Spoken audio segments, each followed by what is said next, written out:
One of the most common nodes to use is, of course, the good old grade.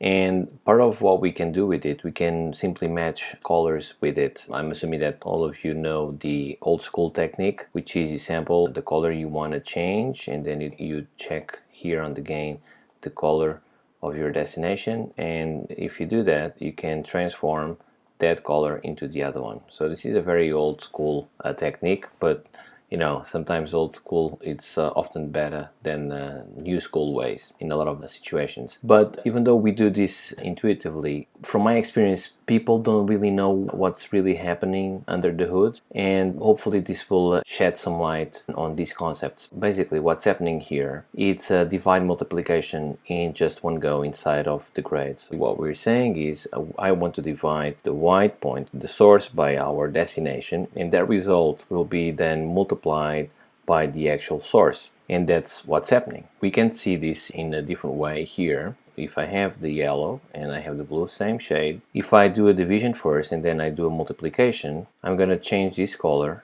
into that one. But look what's happening. I'm going to go to the simple one. Look what's happening if I have now pure colors. By pure colors, I'm talking about like red set 1 and green set 1 as well, and this one is just blue with 0 on the other one. So now if I want to do the same on this yellow, and if I say that I want to change this yellow, so I'm going to sample this with a white point, and I say I want to change this to blue, look what happens. This is what happens. So why this is not working all of a sudden? Why in this situation it worked, I could change, and not in this one? Exactly because of that internal divide multiply operation. Let me show you what's happening here. So now I have the exact same operation that happens inside, but I'm putting this in a more comprehensive way here. So let's not forget the values that we are dealing here. We have 1, 1 on red and green, and we have 0 here, and we have 0, 0 and 1. So as soon as we have some zeros, due to the nature of what a multiplication is and what a division is, we're going to have values that are going to be eventually multiplied by 0. So if we are dividing this red, which is 0, divided by 1, we're going to have 0. If you're going to have this 0 from green divided by 1, we're going to have 0 as well. And if we divide 1 by 0, we're going to have infinite. So because we have some zeros that we are using to divide, to do some divisions, we can see that already off the bat we are going to have some zeros immediately. And not only that, we're going to have that 0 being multiplied by something else. And we know that 0 multiplied by something else is going to be 0 always. So that's why here we're going to have zeros everywhere. That's why this method works sometimes, and in some other times it doesn't work.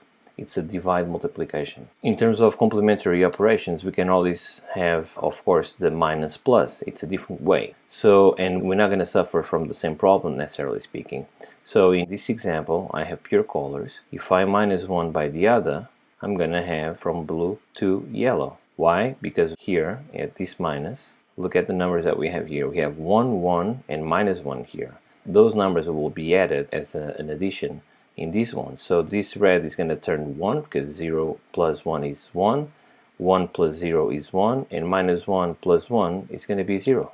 So we're going to have this and this turn out to be 1. So maybe this will also help you to look at things in a different way, but bottom line is, if the divide multiply doesn't work, you can always try the minus plus, and that's the bottom line. Okay, let's take a look at different complementary basic mathematical operations to achieve very, very different things and quite useful things as well.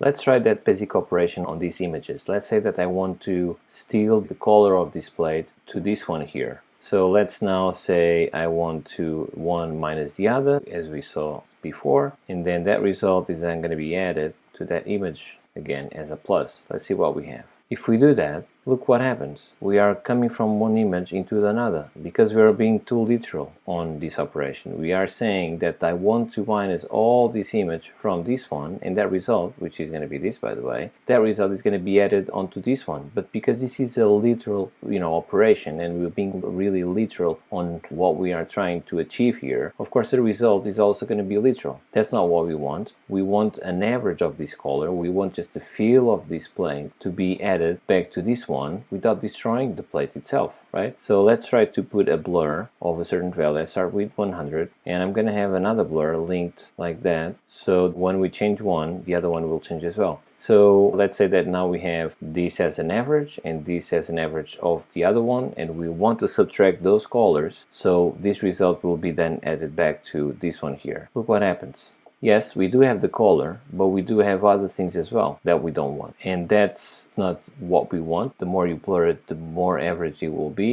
Maybe if you put the merge a little bit, maybe this will make it better, but not in this case, because these values are being really crunched. And the reason is subtracting this area that has these values by this one here that has these values here. So the result in this region is going to be negative. Okay, it's going to be negative. So when we are going to put this back to this one here, these regions here, namely these ones, because it's in the same kind of location. Okay, this is already dark. If you're gonna put something that has a negative values, these areas will go down quite severely, and that's exactly what's happening. Not so much these ones, but these ones will go down severely. And we are showing, you know, other things because this we still have the grain, so the grain will become even more apparent, which is not a good thing. So every time that we have a situation like this, which is stealing the chromaticity, I normally like to use the divide multiply because it's more forgiving. So let's put the divide multiply. Now if you go up, you see that we don't have that same problem. Okay, so now we have this and this, they belong to the same space more or less. We don't have the features of any plate going into another, it's just about the color, and then we can, you know, have more or less that average being kicked in. The more you blur, of course, less features you'll have, and it's more about the color. The lower you go, the more literal that operation will be, and if you have 0, it's going to be really literal as we had it on the minus plus. So we can try in the different plates. For example, to this one, we're gonna have the same thing. So there you go. It's quite nice, this image. And we are taking that information. We can ramp up this technique a bit. You can use different color spaces. So if you go color space node, and you can maybe try and use HSVC or HSL, you can maybe shuffle the red channel, which is the U, and you can try some of these operations. But from my experience, this is a very simple operation, and a lot of times this is enough for you to steal one color from one plate and put it into another. And again, this is a divide multiply or minus plus.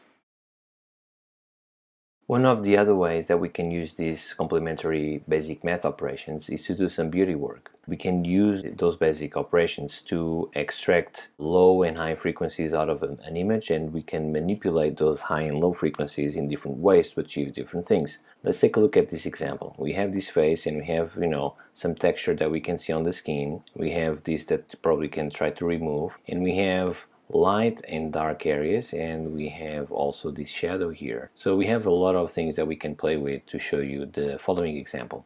So to separate those frequencies, we can use a blur to start with, and let's put a blur like that with this value just to start with. And if we minus this by the actual image, you will see that we can separate some frequencies. Let's take a look. So this is something that we can consider high frequency because we have a lot of detail there. The more you go down with the blur, the more detail you're gonna have being shown to you. The more up you go, the less detail you're gonna have showing, but you have more, you know, broad areas with not so much detail but color information, and we're going to use that to our advantage. Let's say that we want to remove this part, so we're going to put something like this, and then to basically go back to the original image, we're going to use the complementary operation of a minus, which is a plus. So now we are back to our image exactly the same. But because there's a separation here, we can take this and do whatever work we need to do. So let's try to clean this with the clone tool.